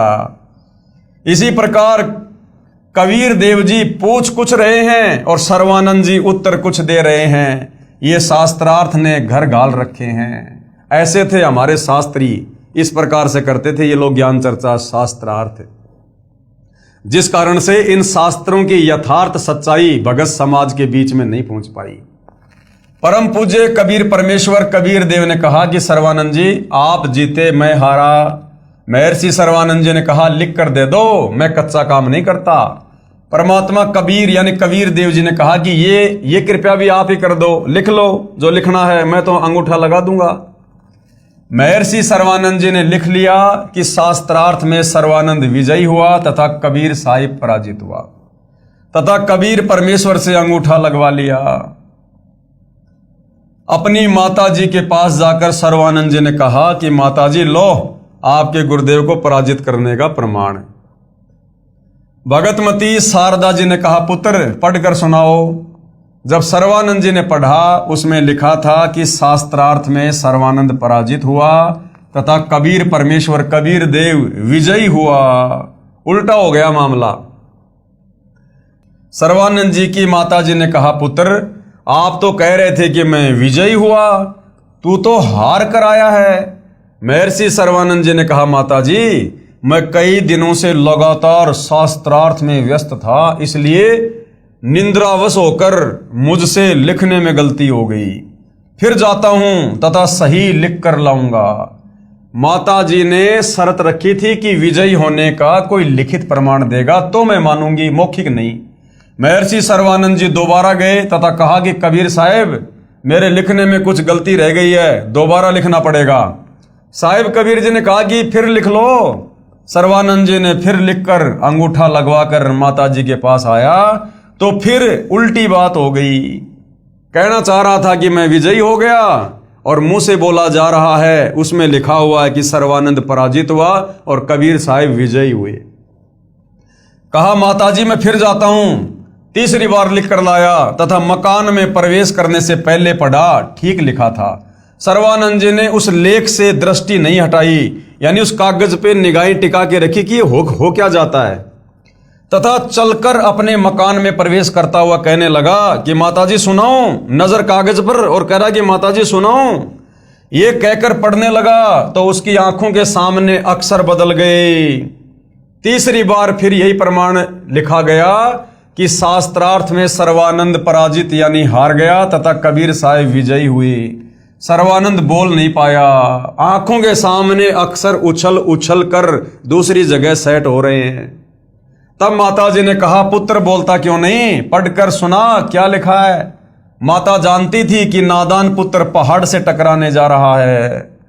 माताजी ने सर्वानंद जी से कहा कि पुत्र परमेश्वर आए हैं, अरे भगवान आया हुआ है, जाकर चरणों में गिरकर अपनी गलती की क्षमा याचना कर ले। तथा उपदेश लेकर अपना जीवन सफल कर ले। सर्वानंद जी अपनी माता जी के चरणों में गिरकर रोने लगा तथा कहा, माता जी ये तो स्वयं भगवान आए हैं, आप मेरे साथ चलो, मुझे शर्म लगती है क्योंकि मैंने वाद विवाद बहुत ज्यादा कर दिया उनके साथ। सर्वानंद जी की माता अपने पुत्र को साथ लेकर भगवान कबीर के पास गई तथा सर्वानंद जी को भी कबीर परमेश्वर से उपदेश दिलाया। तब उस महर्षि कहलाने वाले नादान प्राणी का पूर्ण परमात्मा के चरणों में आने से ही उद्धार हुआ। पूर्ण ब्रह्म कबीर परमेश्वर कबीर देव ने कहा, सर्वानंद आपने अक्षर ज्ञान के आधार पर भी शास्त्रों को नहीं समझा, क्योंकि मेरी शरण में आए बिना ब्रह्म यानी ये काल किसी की बुद्धि को पूर्ण विकसित नहीं होने देता। अब फिर पढ़ो इन्हीं पवित्र वेदों व पवित्र गीता जी तथा पवित्र पुराणों को। अब आप ब्राह्मण हो गए हो।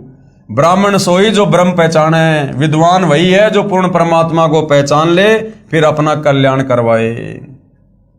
अब क्या कह रहे हैं गुरुदेव, आज से 550 वर्ष पहले यही पवित्र वेदों, पवित्र गीता जी व पवित्र पुराणों में लिखा ज्ञान कबीर परमात्मा यानी कबीर देव जी ने अपनी साधारण वाणी में, कबीर वाणी में दिया था, जो उस समय से तथा आज तक के महर्षियों ने व्याकरण त्रुटि युक्त भाषा कहकर पढ़ना भी आवश्यक नहीं समझा, तथा कहा कि कबीर तो अज्ञानी है, इसे अक्षर ज्ञान तो है ही नहीं, ये क्या जाने संस्कृत भाषा में लिखे शास्त्रों में छुपे गूढ़ रहस्यों को।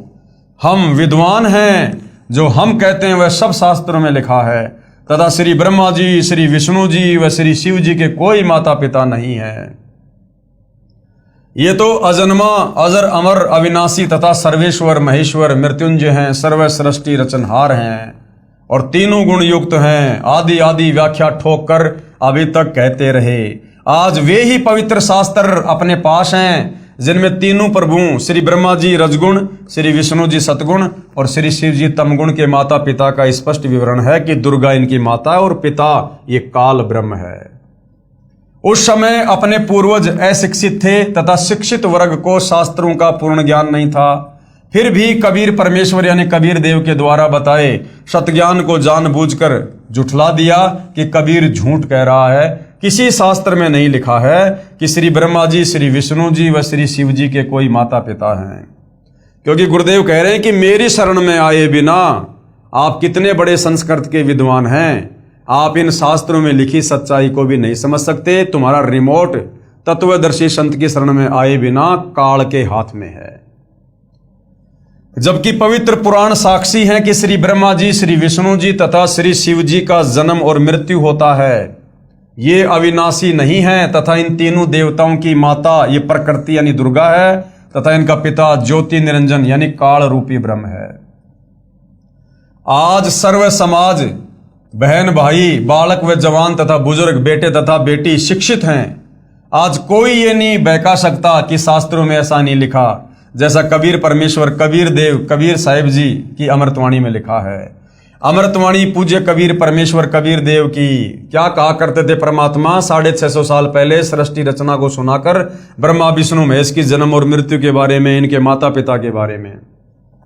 धर्मदास यह जग बोराना, कोई न जाने पद निर्वाणा। अब मैं तुमसे कहूँ चिताई, त्रिदेवन की उत्पत्ति भाई। त्रिदेवन यानी ब्रह्मा विष्णु महेश की उत्पत्ति। ज्ञानी सुने सो हृदय लगाई, मूर्ख सुने तो गम ना पाई। माँ अष्टंगी पिता निरंजन, वे जम दारुण वंशन अंजन। माँ अष्टंगी पिता निरंजन, अष्टंगी यानी 8 हाथ वाली, ये दुर्गा ब्रह्मा विष्णु महेश की माँ है और इनका पिता कौन है? ये ज्योति निरंजन काल रूपी ब्रह्म। पहले कीन निरंजन राई, पीछे से माया उपजाई। पहले परमात्मा ने अंडे से इस निरंजन यानी ज्योति निरंजन काल ब्रह्म की उत्पत्ति की और पीछे फिर हम सभी आत्माओं को परमात्मा ने उत्पन्न किया। धर्मराय की न्या भोग विलासा, माया को रही तब आशा। 3 पुत्र अष्टंगी जाए, ब्रह्मा विष्णु शिव नाम धराए। 3 देव विस्तार चलाए, इनमें ये जग धोखा खाए। यानी तीनों देवताओं के माध्यम से एक ब्रह्मांड में 3 लोक की सृष्टि ये काल बलि अपने तीनों पुत्रों को एक एक गुण से युक्त करके चला रहा है, और इन्हीं तीनों देवताओं के धोखे में पूरा ये प्राणी समुदाय उलझा हुआ है, कर्म कांड वाले धोखे में। यानी सबको कर्म बंधन में बांध रखा काल ने अपने तीनों पुत्रों के माध्यम से। 3 लोक अपने सुत दीन्या, सुन निरंजन बासालीन्या। अपने तीनों पुत्रों को 3 लोक दे दिए, तीनों लोकों में एक एक डिपार्टमेंट का अधिकारी बना दिया। रजगुण ब्रह्मा को, और शतगुण का विष्णु को, तमगुण का शंकर को, और फिर ये निरंजन काल स्वयं अपने 21वें ब्रह्मांड में जाकर बैठ गया। अलख निरंजन सुन ठिकाना, ब्रह्मा विष्णु शिव भेद न जाना। इन ब्रह्मा विष्णु महेश को भी अपने पिता इस ज्योति निरंजन इस ब्रह्म के विषय में नहीं पता, ये कहां रहता है, क्या करता है। अलख निरंजन बड़ा बटपारा, ये बड़ा ठग है काल। 3 लोक जीव कीन आहारा, और तीनों लोकों में प्रतिदिन 1 लाख मानव शरीरधारी आत्माओं के सूक्ष्म शरीर को तपस्या पे भून भून के खाता है। ब्रह्मा विष्णु शिव नहीं बचाए, सकल खाए पुन धूर उड़ाए। ब्रह्मा विष्णु महेश को भी नहीं छोड़ता ये। जब इनके पद समाप्त हो जाते हैं फिर ये कर्म आधार से लक 84 में जाते हैं। फिर कभी इनको मनुष्य जन्म मिलता है, और मनुष्य जन्म में यदि इनको तत्वदर्शी संत नहीं मिला तो ये भी तपस्या पर इसी प्रकार से जाएंगे और काल इनको भी खाएगा। तिनके सुत हैं तीनों देवा, आंधर जीव करत हैं सेवा। तिनके सुत है तीनों देवा, ये दुर्गा और काल के बेटे हैं तीनों देवता ब्रह्मा विष्णु महेश। और आंधर जीव यानी ये अंधे ज्ञानहीन प्राणी इन्हीं की पूजा करते हैं।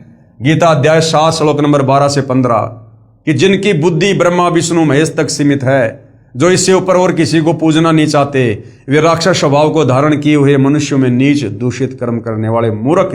ये गीता ज्ञानदाता इनका पिता कहता है कि मेरी भी भक्ति ना करते। तो परमात्मा 650 साल पहले कहा करते थे कि आंधर जीव करत हैं सेवा। जिनको तत्व ज्ञान नहीं, जिनको शास्त्रों का ज्ञान नहीं, वो ज्ञानहीन नेत्रहीन लोग और ब्रह्मा विष्णु महेश को ही भगवान मानकर पूजते हैं। तीनों देव और अवतारा, ताको भजे सकल संसारा।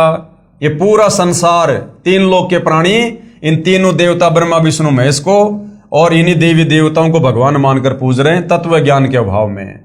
तीनों गुण का ये विस्तारा, धर्मदास मैं कहूं पुकारा। तीनों गुणों की भक्ति में भूल पड़ो संसार। और कहे कबीर निज नाम बिन कैसे उतरो, और निज नाम कहां मिलेगा? तत्वदर्शी संत के पास मिलेगा, जो स्वयं कबीर परमात्मा ही बनकर आते हैं। उपरोक्त अमृतवाणी में परमेश्वर कबीर साहिब जी अपने निजी सेवक श्री धर्मदास साहिब जी को कह रहे हैं कि धर्मदास ये सर्व संसार तत्व ज्ञान के अभाव से विचलित है। किसी को पूर्ण मोक्ष मार्ग तथा पूर्ण सृष्टि रचना का ज्ञान नहीं। कल के वीडियो में हमने देखा ब्रह्मा विष्णु महेश को भी एक ब्रह्मांड का पूरा ज्ञान नहीं है। अब बताओ सारी सृष्टि की रचना का ज्ञान भला फिर किसको? काल गीता में कहता कि अर्जुन यहां विचार काल में मैं भी तुझे समस्त सृष्टि की रचना का ज्ञान नहीं बता सकता, मुझे भी इसके आदि और अंत का नहीं पता। अर्थात गीता ज्ञानदाता काल ब्रह्म 21 ब्रह्मांड का स्वामी, इसको भी सृष्टि रचना का कंप्लीट ज्ञान नहीं। तो आज भाई और बहनों, यदि सतगुरु रामपाल जी हमें कंप्लीट सृष्टि रचना सुना रहे हैं और इन सभी धर्मशास्त्रों से प्रमाणित कर रहे हैं, तो भाई और बहनों ये कॉमन सेंस की बात है कि सतगुरु रामपाल जी कौन है। 21 ब्रह्मांड के कोई प्राणी नहीं है। जब 21 ब्रह्मांड के भगवान काल ब्रह्म को भी ज्ञान नहीं सृष्टि रचना का, तो इसके अधीन प्राणियों को कहां होगा? तो फिर सतगुरु रामपाल जी कौन है जो 21 ब्रह्मांड में आके कंप्लीट ज्ञान दे रहे हैं, जो काल को भी नहीं है? तो ये स्वयं कबीर परमात्मा है, कबीर भगवान है। इसलिए मैं आपको मेरे द्वारा रची सृष्टि की कथा सुनाता हूं। बुद्धिमान व्यक्ति तो तुरंत समझ जाएंगे, परंतु जो सर्व परमाणु को देखकर भी नहीं मानेंगे तो वे नादान प्राणी काल प्रभाव से प्रभावित है, वे भक्ति योग्य नहीं है। अब मैं बताता हूं तीनों भगवानों ब्रह्मा जी, विष्णु जी तथा शिव जी की उत्पत्ति कैसे हुई, यानी इनका जन्म कैसे हुआ। इनकी माता जी तो अष्टंगी यानी दुर्गा है तथा पिता ज्योति निरंजन यानी ब्रह्म काल है। पहले ब्रह्म की उत्पत्ति अंडे से हुई, फिर दुर्गा की उत्पत्ति हुई। दुर्गा के रूप पर आसक्त होकर काल ब्रह्म ने गलती की, छेड़छाड़ की, तब दुर्गा यानी प्रकृति ने इसके पेट में शरण ली। मैं वहां गया जहां ज्योति निरंजन काल था, तब भवानी को ब्रह्म के उदर से यानी काल के पेट से निकालकर 21 ब्रह्मांड समेत 16 संकोच की दूरी पर भेज दिया। ये सृष्टि रचना को समझना बहुत जरूरी है। जब तक सृष्टि रचना को नहीं समझेंगे हमें शास्त्र समझ में नहीं आएंगे। ज्योति निरंजन ने प्रकृति देवी यानी दुर्गा के साथ भोग विलास किया। इन दोनों के संयोग से तीनों गुणों श्री ब्रह्मा जी, श्री विष्णु जी तथा श्री शिव जी की उत्पत्ति हुई। इन्हीं तीनों गुणों रजगुण ब्रह्मा जी, सतगुण विष्णु जी, तमगुण शिव जी की ही साधना करके सभी प्राणी काल जाल में फंसे हैं। जब तक वास्तविक मंत्र नहीं मिलेगा पूर्ण मोक्ष कैसे होगा। तो भाई और बहनों, पूज्य गुरुदेव भगवान ने अपनी पवित्र पुस्तक ज्ञान गंगा में सर्व धर्म शास्त्रों का निष्कर्ष निकालकर नींबू की तरह निचोड़ कर, जैसे होता ना कि ये गन्ने का जूस बनाने वाले होते हैं और किस प्रकार से उस गन्ने को बार बार तोड़ के मरोड़ के मशीन में दे दे के उसका सारा जूस निकाल लेते हैं और जो वो कचरा होता है उसको फेंक देते हैं। उस कचरे में एक टपका भी आपको रस नहीं मिलेगा कि कोई चींटी भी उसको अपना भोजन बना ले। इसी प्रकार सतगुरु रामपाल जी ने गन्ने के छिलकों की तरह इन धर्म शास्त्रों का जो निष्कर्ष है, जो निचोड़ है, जो सार है, वो अपने सत्संगों में डाल दिया, अपने द्वारा लिखित ज्ञान गंगा जैसी पवित्र पुस्तकों में डाल दिया। अब इन पुस्तकों को पढ़े बिना, पूज्य गुरुदेव भगवान परमेश्वर रामपाल जी के सत्संगों को सुने बिना, और ये सुनने पड़ेंगे भाई और बहनों धैर्य के साथ, निष्पक्ष भाव से। आप भूल जाओ कि सतगुरु रामपाल जी के लिए लोग क्या कह रहे हैं, धर्मगुरु क्या कह रहे हैं, सतगुरु रामपाल जी किस जाति में हैं, किस धर्म में हैं, वो पढ़े लिखे हैं या नहीं है। भूल जाओ आप इन बातों को। ये परमात्मा के ऊपर कोई बात लागू नहीं होती है। परमात्मा सर्वज्ञ है, सर्वेश्वर है, महेश्वर है। उन्हें पढ़ने लिखने की जरूरत नहीं है। उन्हें किसी की भाषा समझने के लिए, किसी के मन की बात समझने के लिए उन्होंने कोई पढ़ाई लिखाई करने की जरूरत नहीं है। जिस परमेश्वर ने सर्व सृष्टि की रचना की है, सर्व प्राणियों की उत्पत्ति की है, 184 योनि में सर्व जीव जंतुओं की, पशु पक्षियों की उत्पत्ति की है, वो परमेश्वर तो उन पशु पक्षियों के मन की बात को भी जानता है, उनकी भाषा को भी समझता है। कहते हैं चीटी पायल बाजे पैर, साहिब सुनता है सब लहर। अंतर्यामी एक तुम आत्म के आधार, जो तुम छोड़ो हाथ तो मैं कौन उतारे पार। तो भाई और बहनों, जब तक हम सतगुरु रामपाल जी के सत्संगों को निष्पक्ष होकर नहीं सुनेंगे या उनके द्वारा लिखित पुस्तकों को धैर्य से नहीं पढ़ेंगे, हम इस अनमोल मनुष्य जीवन को बर्बाद करके चले जाएंगे। और एक बार यदि ये मनुष्य जीवन हाथ से छूट गया, फिर हमारे हाथ में कुछ नहीं है। फिर हम काल के रिमोट से चलेंगे, हम फिर काल के अधीन हैं। और एक बार ये काल मनुष्य जन्म छूटते ही तुरंत सीधा 184 योनि में डालेगा। उसके बाद ये निश्चित हो जाता काल कि अब 184 योनि में अब ये तत्वदर्शी संत की शरण में आने योग्य नहीं है, अब ये यहां से पार होने योग्य नहीं है, क्योंकि अब ये 184 योनि में चला गया लंबे समय के लिए कर्मदंड भोगने हेतु। और गधे कुत्ते सुअर को कितना ही समझाओ, कितना ही पढ़ाओ, उनकी समझ में नहीं आने वाला भक्ति और भगवान के विषय में। तो भाई और बहनों, ये जो काल है ये पैनी नजर रखकर इन जीवों पर इस समय विशेष तौर पर बैठा है, क्योंकि वर्तमान समय कलयुग की पिछली पीढ़ी का समय है। इस काल को भली भांति पता है कि मैंने ही कबीर परमात्मा जी से वचन लिया था कि 3 युगों में कम लेके जाना, चौथे युग कलयुग में जितने मर्जी ले जाना। तो इसको पता है कि वो परमात्मा इस समय धरती पर आएगा और इन जीव आत्माओं को तत्व ज्ञान देकर, सृष्टि रचना बताकर, धर्मशास्त्रों की सच्चाई बताकर जो मैंने छुपा दी है, जो मैंने अज्ञान प्रचार मेरे काल दूतों के माध्यम से, महर्षियों के माध्यम से, शंकराचार्यों के माध्यम से मैंने करवा रखा है, उस अज्ञान का नाश अपने तत्व ज्ञान से करके अपनी आत्माओं को समझाकर सतलोक ले जाएगा। मेरा भोजन यहां से निकाल कर ले जाएगा। तो अब इसको विशेष चिंता बनी हुई है। तो अब ये अज्ञान फैलाने की कोशिश करेगा। इसने पूरा काम सेट कर दिया। इसने दुनिया भर के धर्म बना दिए। आप और हम इंसानों को जातियों में बांट दिया। अरे जबकि गधे की कोई जाति नहीं, कुत्ते की कोई जाति नहीं, अन्य जानवरों की कोई जाति नहीं, उनमें कोई धर्म नहीं, उनमें कोई समुदाय नहीं, और हम इंसानों को जातियों में बांट दिया, धर्मों में बांट दिया, अलग अलग हमारी जो है किताबें बनवा दी। हम अपने अपने धर्म को, अपने अपने शास्त्रों को सर्वश्रेष्ठ मानकर आपस में लड़ रहे हैं, झगड़ रहे हैं, मर रहे हैं, हम कट रहे हैं। क्यों? ये काल का षड्यंत्र है।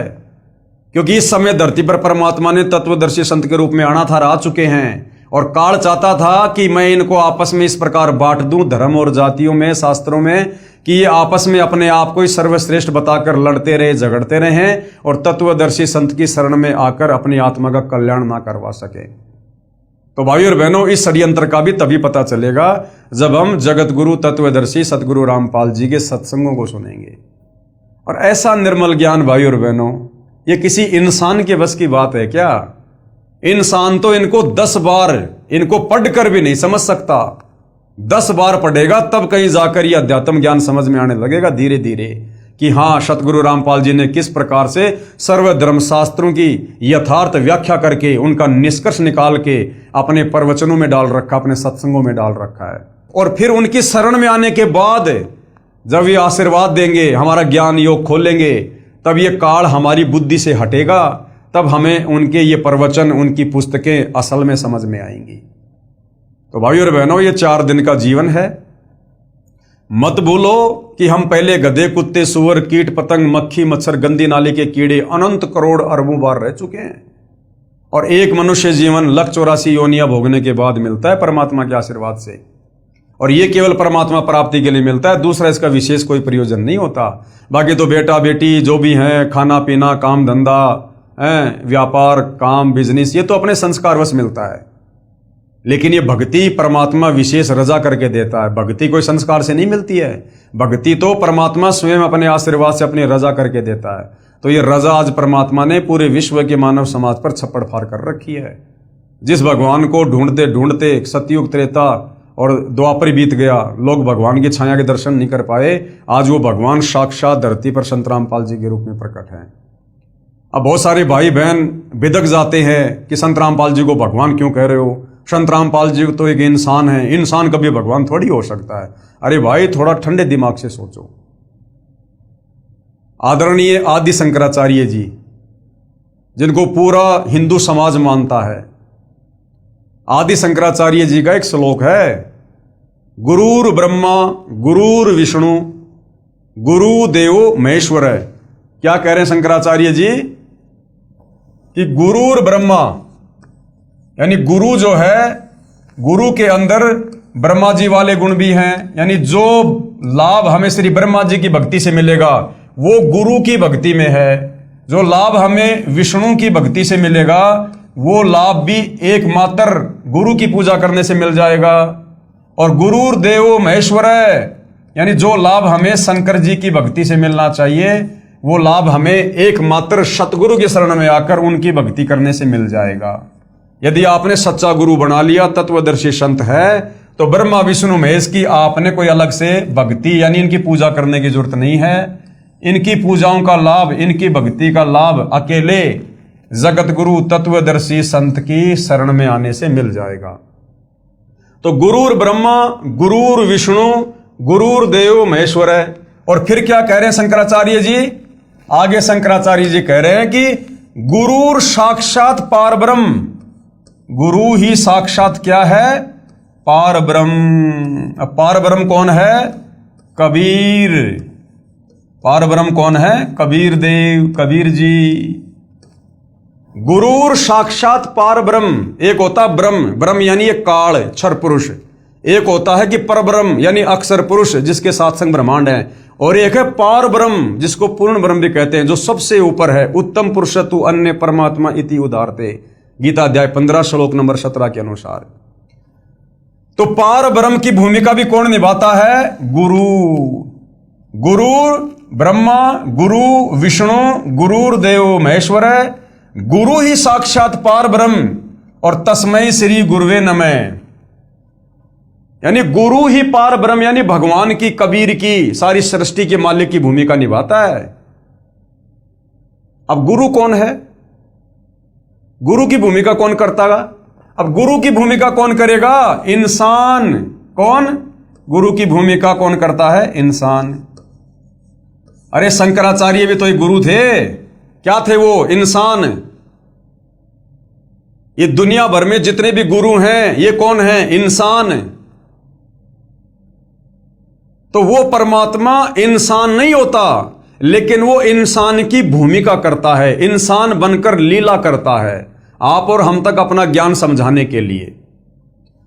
तो गुरु ही ब्रह्मा, गुरु ही विष्णु, गुरु ही देवो महेश्वर है, और गुरु ही साक्षात पार ब्रह्म यानी परमात्मा की भूमिका करता है। और तस्मै श्री गुरुवे नमः। तो गुरु आएगा तो कैसा दिखेगा? इंसान जैसा दिखाई देगा, क्योंकि ज्ञान देने के लिए भगवान ने गुरु बनना पड़ता है। गुरु बिन ज्ञान नहीं। और गुरु कैसा होता है? कोई जानवर जैसा थोड़ी होता है। गुरु इंसान की तरह होता है। इंसानों को समझाने के लिए भगवान इंसान ही तो बनकर आएगा।